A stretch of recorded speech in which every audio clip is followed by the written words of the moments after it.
On the Mark podcast, bringing you facts, opinions, and personal experiences from the outdoor industry. I got the opportunity to shoot an AR-15. That was one of the funnest experiences that I've had. It's pretty exciting. It's a big rush. Presented by SightMark, an industry leader in optics, bore sights, night vision, and more. Make your mark. Welcome to the On the Mark podcast. This is Jeff Hamilton, your host. Today, I've got Tim out of Michigan. He's with Ann Arbor Arms. Tim, are you single? No, I'm married happily with 2 kids. Okay. Well, that's unfortunate. I've been feeling trying to hook somebody up here lately. I got some female listeners, and I don't know. Maybe I'll just actually, I did see you actually have 11 siblings. Is that right? I do. I'm the second oldest of 12 kids. Holy smokes! Same parents? Same parents, no twins, no triplets. How? What? How is? Yep. Okay. I think we've got the hook out there. Now, if people haven't bit by now, then I don't know. Maybe they just need to go listen to another podcast, because that in itself is probably a whole podcast. Give me a little bit of information about you, and then let's roll that into Ann Arbor Arms and what you guys do. Perfect. So as you already mentioned, I come from a large family. My dad is a Baptist pastor, and also he's an engineer. So he's been a busy man. My mom stayed at home and taught us. We were homeschooled, and kind of grew up in a rather sheltered environment. But one that the older I get, the more I can appreciate. Sure. And from there, I kind of was rather rebellious as a teenager, wanting the opportunities I saw other kids having, and found myself kicked out of the home and kind of experienced some of the things my parents were trying to protect me from. Sure. On my own. And, always knew that I wanted to be in the military, especially after 9/11. I just knew it was something that I felt the finger pointing at me. Right. And so after doing, a lot of nothing for a year or two, I graduated high school and then joined the Marine Corps. Went in the Marine Corps in 2005, went to boot camp, School of Infantry, joined our local unit, and left right away for build-up training. We were deployed to Fallujah, Iraq. After being there for, not long over a month, I think it was 5 or 6 weeks, I was injured. It was a roadside bomb. It took my right leg and got some minor fractures in my back and some minor brain injury, but also took, a lot of my innocence, and took my squad leader, Sergeant Brock Babb, and our radio operator, Josh Hines, killed them in that explosion. And then one of my best friends, Josh Blau, lost both legs, and just a myriad of other injuries, and somehow is still around, and went through an extensive recovery, several surgeries. At one time I counted, it was over 40. Wow. About 4 years in the hospital, and got out, did some motivational speaking, did a little bit of pursuing golf, and then kind of needed to get back into an everyday life. And that's when this store, Ann Arbor Arms, was opening this big facility, this expanded facility. And that's when I jumped in here, got involved with Ann Arbor Arms just because I loved the people, and the sort of approach they were taking was a little bit less than traditional. And I just, I aligned with it, and I truly enjoyed working with the customer and being able to not worry about anything other than just taking care of a customer, no matter what that meant, and feeling the ownership on down. Just really, that's what they cared about as well. So found a nice fit here and worked myself up into the director of range and retail. And so I now am able to kind of steer the ship to some degree and keep things focused on the customers that come in. And that's what I'm really most passionate about. Awesome. Well, let me just first say, thank you for your service and the sacrifices you and, everybody else has made. It sounds like that was a pretty traumatic experience, and I can only imagine the emotions that you're going through even right now as we gladly hand Afghanistan back to the Taliban. I'm sure that, being involved in the military is, that's got to be hard to see that kind of stuff go down the way it has. Seemed like there was some ways we could have done this a little bit more effective. Right. And yeah, I mean, I was born in 92. That shocks people. I was born in 92, but, 8 years of my life, the first 8 years of my life are the only years we have not been in Afghanistan. And that's insane to me to see the outcome that's happening right now. Right. I mean, do you have any thoughts on what's going on over there? Well, I do, and I have a lot of mixed emotions, and I know a lot of guys do, guys and gals that have served, and just American citizens as a whole. There's a lot of uneasiness, and there's a lot of reminiscent things that harken back to previous wars that we've had, and a lot of bloodshed and loss of friends and family members, and somehow it makes it feel a little bit less important, the sacrifices that were made to some degree. I also understand that there's a lot more at play here, and there's some political positioning and things going on, and it's just where we're at as a whole is a little bit concerning, but I don't really want to get into the politics of it all. Sure. So much as, yeah, there's definitely some frustration and concern and sadness, and a lot of my personal friends bled for the same thing, and saw firsthand a lot of the families over there that were just struggling to survive and to raise their children. And now as a father, I look at everything through a different lens. I sort of look at it through my children's eyes and wanting to provide for them the best life experience humanly possible. Sure. And then I look at the parents and those that are suffering in that country and how much worse it's going to be for the people who are not Taliban, the Afghanis, and knowing that here I sit in a comfortable room and have a comfortable life, and there's some people over there whose kids are going to get snatched away from them and put into terrorist camps to train new terrorists and things of that nature. So when I look at it through that eye, I'm so saddened at the parents that cannot provide the future that they were striving to provide in just a war-torn country. Yeah. And just to pull out and turn our backs is, sad in a way. Yeah. Yeah, I agree completely. And it's a crazy, there's politics behind every single move nowadays. And it seems like, everybody is trying to, prop themselves up for one thing by doing something else. And without getting into the politics of it all, I just would say, we all just need to feel these emotions for these situations, and rightfully so. But we got to remember on the back end, just whatever we can control. What we can't, you got to give it to God.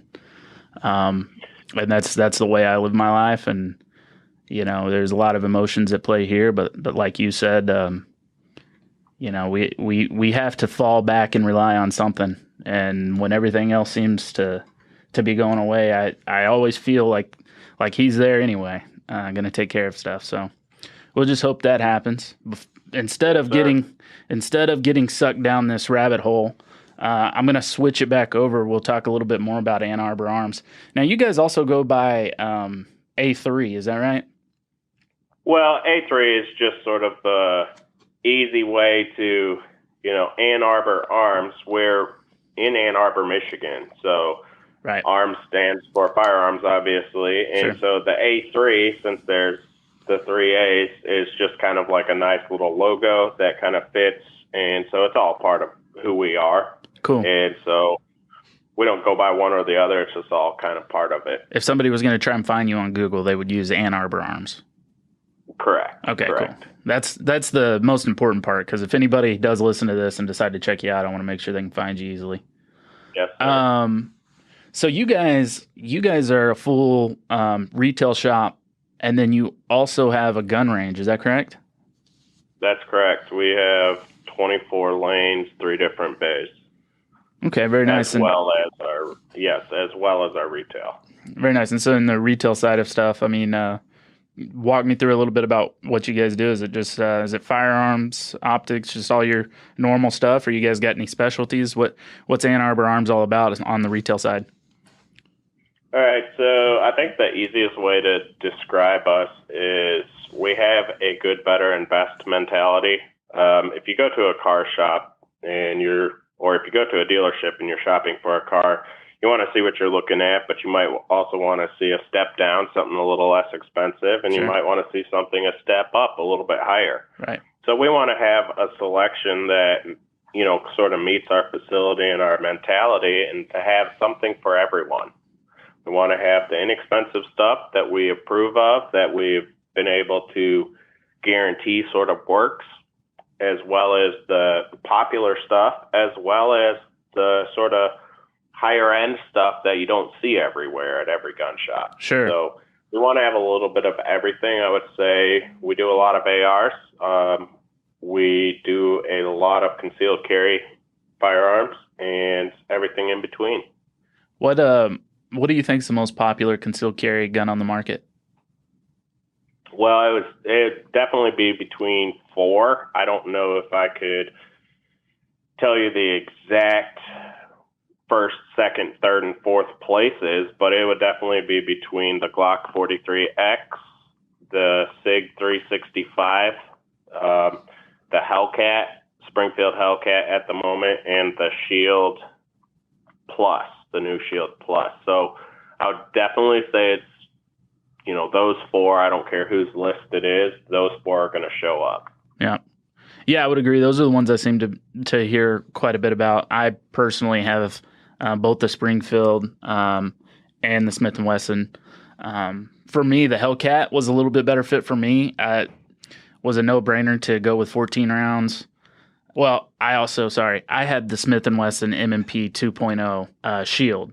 So I bought it before the Plus came out. Right, before the Plus. Yeah. Yeah, so anyway, I upgraded to the I wore that gun for a long time, and I liked it a lot. But I'll tell you, the 2.0 grip on the SMP, the Smith & Wesson. M&P. Yeah, the M&P. Yep. That grip was just a little bit too abrasive up against my skin when I wore it in my belt. But also, yep. I had a little bit of trouble with that gun personally. With anything past, I would say like at about 15 yards, I would start to, my trigger pull would I would drift off, and my impact would always be off to the right a little bit. And after shooting it for a while, I was able to kind of correct that a little bit, but I still always kind of went over to the right. And I had good groupings, but always over to the right a little bit. Well, I shot the Hellcat and fell in love with it immediately. I didn't have that issue at all. And the only difference I can think of is completely different grips. The Smith & Wesson was a little bit wider and skinnier. My imagination is that when I pulled the trigger, I was getting a little bit of turn within the actual grip. Right. Versus the Hellcat. I'd be willing to bet that that's exactly what it was. If you were slightly over gripping, because it was just the way it sat in your hand, and the slightly wider grip of the Hellcat just suited you better. Yeah, and it felt a little more comfortable for me. And at the time, I went from 7 rounds to 14 rounds. So that was a no-brainer for me. But yeah, that's what I'm carrying now.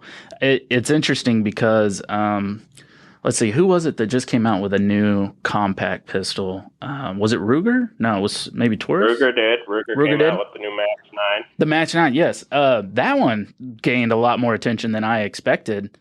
Have you guys? Ruger's always a little bit slow to the, they're not the first ones out at most things, but they're always going to have something in the game. The thing about a Ruger is they always seem to work.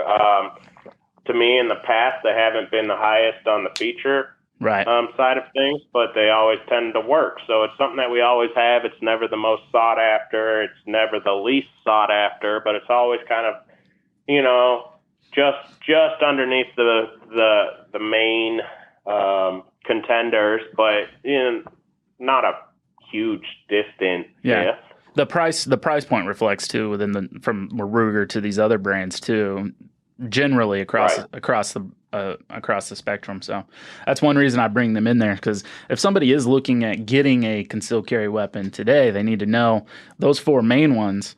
Plus, if you want something on a little bit on the cheaper, I wouldn't say cheaper side, but and I wouldn't say lower end.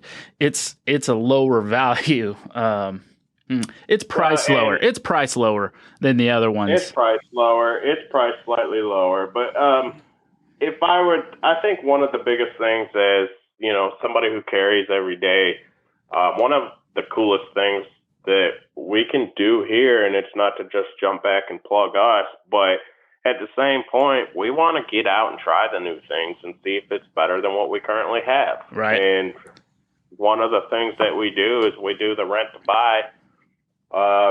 So for like $15, you can come in and try 3 of them out. You want to do cool. 6 of them, it'd be $30.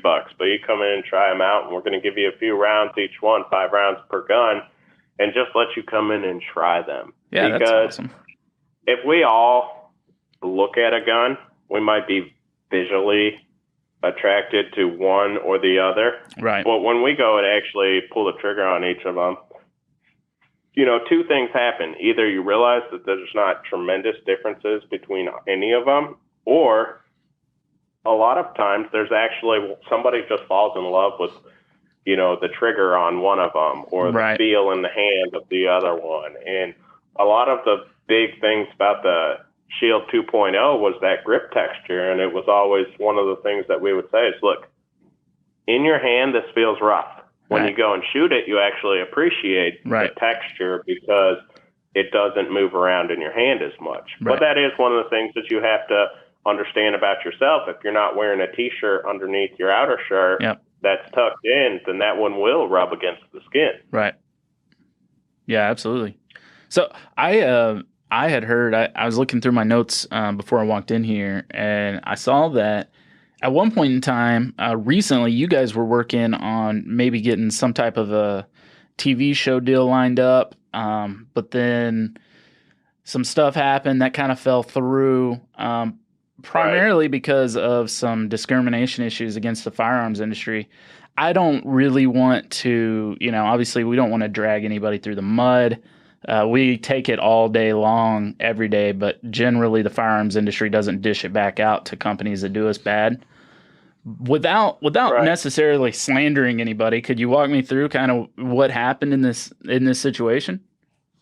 Yeah, so we were approached with the opportunity, and it was something that was sort of too good to be true. It was a really awesome opportunity where it would do an industry spotlight, and they wanted to pick, everything from manufacturer on up to retailer, marketing company, and they want to just highlight somebody different, whether the manufacturer on one level, the distributor, the retailer, and then all the support, whether it be a marketing company or, people that geared what they do towards the firearms industry. So they're doing sort of an industry spotlight, and our reputation for customer service kind of was what led them to look for us. And that was an honor. We expressed our concerns about, you think this can go mainstream and you can get this out to all these different channels, then let's go for it. And then, and I think they learned a lesson as well, is when it was all done and edited, and they did a really good job on it. But when it came time to put it out to the different channels that, they were used to being able to go through, it was all shot down just because of the fact that it was a firearms industry related piece. Wow. And so we're sort of used to that. We thought this was going to be different. I don't know why. But once again, we thought with the people behind it that they obviously knew what they were doing and would be able to, with our message of wanting to spread the firearms into the next generation, what it's going to require is a personal level of responsibility to take these people at any level, bring them in, and provide them the resources necessary to be a safe, responsible gun owner. Right. Otherwise, the people who grew up on the farm shooting a gun are dying off. Yeah. Farm fields are being turned into subdivisions. Yep. And the country is, getting further and further out, and people are less aware of firearms and firearm safety. Our grandfather, our grandparents' generations, they knew how to use a firearm. It wasn't anything new. Everyone knew how to. It was just something you did. It was part of your upbringing. Yep. But now it's totally different. And especially in 2020 with the people coming in, most of the people had never touched a firearm. Yep. And while it's very concerning, if we don't step up to the plate and try to do something instead of turning our back or being frustrated with the level of noviceness, then we're doing all of the people who appreciate our Second Amendment, we're doing them a disservice because we're not fostering the next generations. Yeah, absolutely. Well, and I think, I've talked about it on previous podcasts before with other guests where they were discriminated against on the financial side of things. They had trouble finding a credit processor that would take their accounts. And if they did find one, they charged them crazy rates, double what they would charge, any other customer. And if people are unaware, this started back in the Obama administration when he started Operation Choke Point, which targeted certain industries, the firearms industry being one of them. It targeted these industries and allowed these financial institutions to really kind of boycott working with them. Now, since then, some states have started, especially on the firearm side. Texas just did this a few months ago, coming up with legislation that makes that illegal. Thank God. I hope Michigan jumps on there eventually.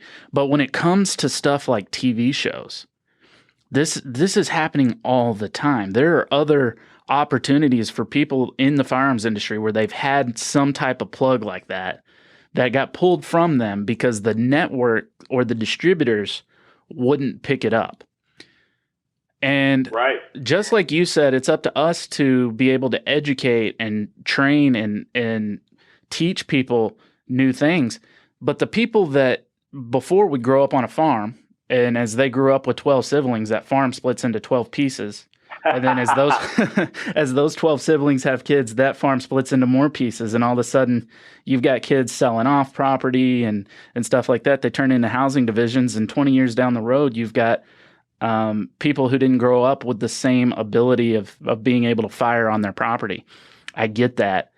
You match that up with companies that straight up refuse to show programming because it's a firearms business. That leads to a population that doesn't know how to use guns and frankly doesn't get to see firearms even through their media. So they're very ignorant about it. What it's going to take, and unfortunately it's this way across every aspect of our society now, not just within the firearms industry, but conservatism in general is being suppressed big time across everything. We see it in Hollywood movies. We see it in the government. What it's going to take is some big conservatives out there got to start their own platforms. We've got to be able to create our own content and figure out a way to get that out to people And I'm talking about, you got Dish Network, you got DirecTV, you got all these channels that provided stuff for them. We got to have our own set. Like, it's this huge task that we've got to be able to do. And, you see, let's see, who was that? Somebody just came out. It was like the first big not Hollywood movie produced. The Daily Wire. The Daily Wire just came out with a movie called Run, Hide, Fight. And I have not personally seen it yet, but I need to. No, I haven't either, but I'm interested. It's very interesting to me, and the premise of it is I saw the trailer. It's a little scary. My understanding of it from the trailer is it's about this school that they have an active shooter situation, and there's a girl in there who is trained in firearms, and they basically evacuate the whole school, and she's like the only one left on the inside. And my guess is she ends up being the hero of the show. I don't know because I haven't seen it. But it's very engaging, very interesting. Looks like it's really well done. But the most important part to me is this is a conservative outlet that put this movie together, produced it, and launched it all on their own. This is the first example of something that's actually being done well and actually has some momentum behind it. So this was put out by the Daily Wire. I think it's available right now. And it's called Run, Hide, Fight, I believe. Interesting. So anyway, I hate I'll definitely check it out. Yeah, I hate that opportunity got taken away from you guys. I hope that at some point in time in the future, maybe there's other opportunities that are similar to that through different avenues that you guys can take advantage of. Well, and it's like one of the biggest things that we face in the day-to-day is marketing. Through most businesses, best opportunity to market via social media is completely censored for the firearms industry. And, you can't even give them your money to promote something. No. And oftentimes, if you push the issue too much, they'll suspend your account or, make it to where the algorithm is set up to not show you in the same way that anyone else. Yeah. But anybody else that can promote absolutely anything, but if it has to do with a firearms store, firearms industry, it's completely shut down. Yeah. It's insane. And they even go so far as to actually physically remove followers from your account in some cases where the person who's following you didn't do it, but they also don't know that they don't follow you anymore. They just stop seeing your content. And then later down the line, you realize, one of your brothers suddenly is not following Ann Arbor Arms anymore. You ask him why. He's like, I don't know anything about it. Well, there have been instances where Facebook or Instagram has came in and literally cleaned up what somebody follows. But we face the same kind of discrimination here, especially on the social side of things. I mean, literally yesterday, less than 24 hours ago, Sightmark had 143 posts removed. We got a notification, 143 of our posts removed from Facebook for violating their terms of agreement. But when you look at the post, you're like, I don't understand. We cooperated with everything you told us to do. We don't have, some of them don't even have firearms in them. And it's not like occasionally we might post a picture of somebody who went out and shot a hog or something. And if you don't want to see a dead animal, okay, fine. We'll figure out a way to promote it without doing that. And they're still getting removed. And when you ask for clarification, you get no answer. I don't know why I'm surprised, and I'm not really, but it's sad. Yeah. Firearms definitely get a bad rap and become the sort of mascot for a lot of things that are wrong in our country. And, our founding fathers got it right, and they realized that we needed the ability to own and basically have our own freedoms in our own hands. And, a lot of that is getting taken away slowly but surely. And so, yes, we need to kind of focus on what we can control, but we also need to be aware of our surrounding, the news, the media. They only show one thing, and they don't show the person with a concealed carry permit who was carrying and were able to stop something very tragic from happening. Right. They don't show that. Right. And if they do, it might be for 15 seconds and moving on. No, they don't show it at all. And for two reasons. One, it doesn't fit the agenda. But two, it's no longer news. If there was no if the situation was dissolved, there's no reason to report on it. So it's the sad truth is it happens literally thousands of times a day across the country that domestic violence or assaults are stopped just because somebody had a firearm and most of the time didn't even have to shoot it. But at that point in time, it does not become newsworthy because nothing happened. Right. Which is sad. These organizations are all rating starved, so they're only going to report on terrible, terrible things. But it is funny to see a government that wants to disarm its citizens and then give billions of dollars worth of military equipment to the Taliban. Yeah. Well, yes, you're right. I worked. We attended a trade show here in Fort Worth last week. Let's see, what was that? Texas Trophy Hunters Extravaganza. And our booth was the Cellmark booth. We had a Sightmark, Pulsar, Firefield, Bullet Safe, and then Kofiager. All of our 5 brands. We had them in one booth. And so I had the bulletproof vests up there at the front of the booth. And I'm working it, so I'm talking to people and I'm selling stuff. And a guy walks up to me laughing.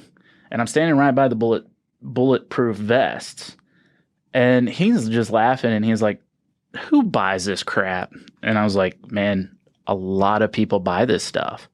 And I was like, "You got to think, First, there are the doomsday preppers, which everybody laughs at, whether it's a good idea or a bad idea, I don't know, but they buy it.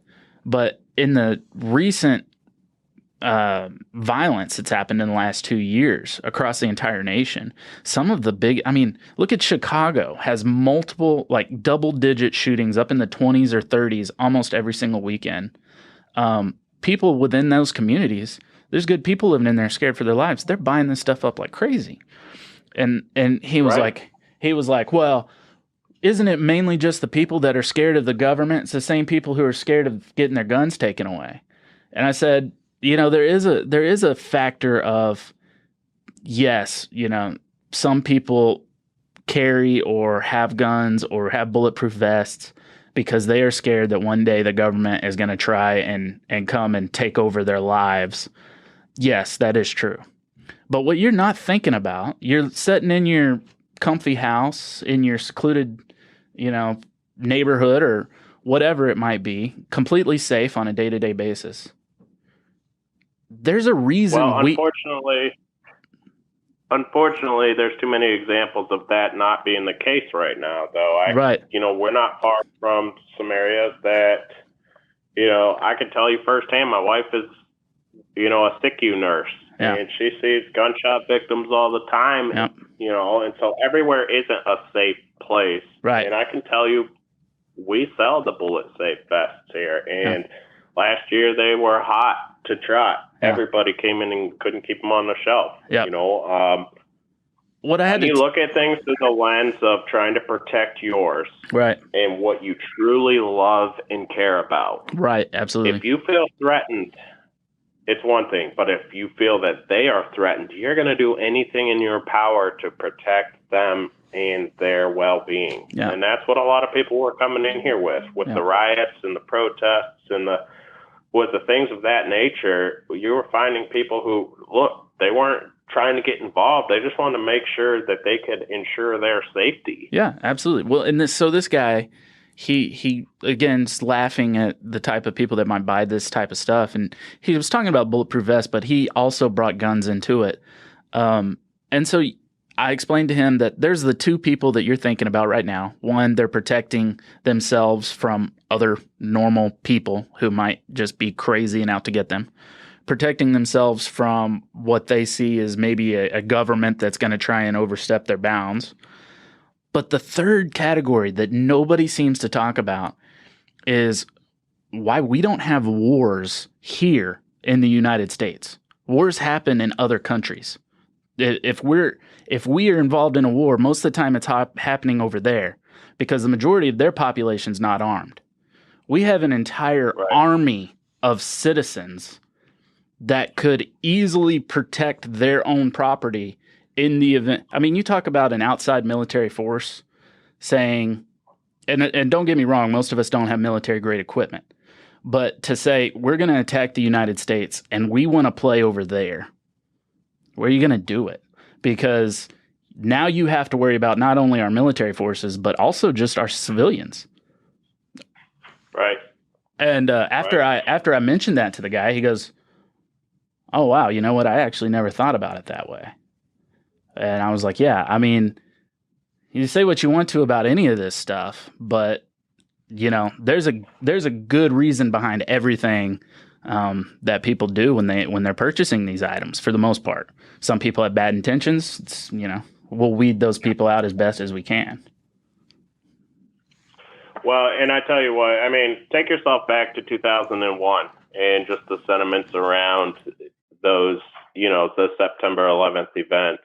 And, you know, there was a huge fear that you're right, nothing had happened on our soil. But that doesn't mean we're always safe. And that doesn't mean with Afghanistan, you know, being under Taliban control again, and with them having a little bit more free reign of a whole nation now, or a whole country now that can, you know, potentially position themselves to attack freedom. Right.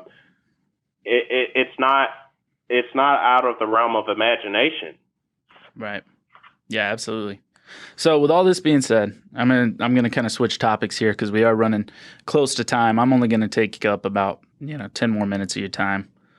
With all this being said, just like you said, we've got to figure out a way to get more people actively involved in the firearms industry, get more people accustomed to shooting guns and handling guns safely. How do we do it? Do you have any ideas? What are some things that we can do that we're not currently doing to get more people involved?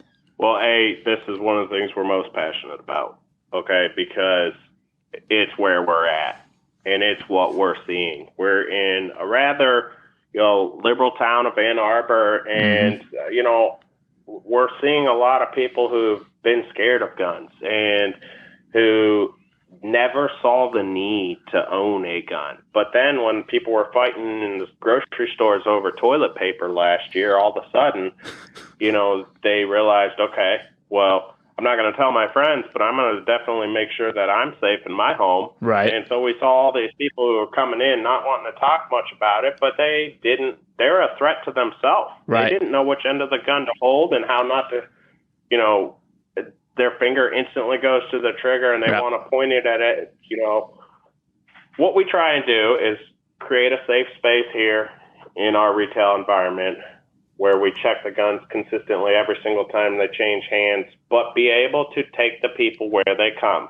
Right. And not push them away and not make them feel insignificant or stupid for asking maybe a question that we take for granted because we know it, but be able to take these people and provide them the necessary steps that aren't extremely expensive, but to be able to give them the opportunity to try it before they buy it and give them the opportunity to stand by them. If they don't like it within 30 days, we're going to refund you whatever you paid for that gun to help you get into something that's more suitable for you. And then it comes down to, we're also going to give you a free private lesson. Oh, very nice. When you purchase with us. And so these are just different ways that we're trying to look. I don't want to sell you a gun and have you walk out and never use it. I want you to come in and learn how to use it, because I can tell you, or you can watch a video, but until you do it firsthand, you're not going to ever truly be competent. Right. And we want you past competent. We want you confident. So after that first lesson, we're going to give you something we created. It's basically like when you go to the doctor and they fill out a script. We're going to give you a script that tells you what you need to work on, what you covered in your free lesson, and then it's a discount on your next lesson to get you back in. Okay. We're going to make memberships affordable for anyone to come in and practice. I think the biggest thing we can do is try and reach each person that comes in through our doors. And then when given the opportunity to speak about firearms, given the opportunity to answer questions across whatever platform you're on, be able to say, look, the firearm isn't bad. There's an inherent sense of responsibility that comes with owning one. And your responsibility is to safely learn how to use it, how to store it, and be a responsible citizen with it. Absolutely. Learn how to. Yep. Join a league. Come out. We're going to have, inexpensive classes that take you from where to whatever level you want to go. Yeah. But it comes down to your perception of these people. If you perceive them as a nuisance, if you perceive them as somebody you don't feel like dealing with, then you're going to have issues. We want to welcome people with open arms because they're coming to us asking us for a solution. If we can't provide that solution, then we're not doing anybody who appreciates the Second Amendment a service. Right. Absolutely. Yeah, I agree 100%. I think I'm going to go ahead and wrap it up, but I wanted to do something I think might be kind of fun for just a second. I'm going to put 5 seconds on the clock. Are you comfortable with doing a first name shout off for all 11 of your siblings in 5 seconds? Can you do it? Yeah. Okay. Yeah. Ready? Go. Joseph, Timothy, Stephen, Rebecca, Susanna, Rachel, Joanna, Chrissy, CJ, Sarah, Beth, Daniel. Oh, man. If I started, I think you were a little bit late, but it was because you were trying to backlog some of those names. I could tell. Well, the problem is the first I second put my there. own name in it because I'm used to running it through like that. So if I would have just named the 11, we'd have been on time. I think if I start the timer right when you started talking, you definitely made it. That was pretty impressive. All right, cool. Well, Yes, before sir. I let you go, real quick, how can people find you guys? Social, website, what's your address? We're on all the major platforms on Instagram and Facebook, Ann Arbor Arms, we're our website. And, the biggest thing is follow us because we're trying to do things slightly different and just show the whole industry. And there's a lot of people jumping on board with this same mentality that, look, we've got to try and reach out to people and we've got to try and create the next generation of responsible, safe gun owners. Sure. Absolutely. Absolutely. I love it. All right, Tim. Well, I'm going to let you go. Thanks a lot for joining us, and you have a great day. Thank you so much.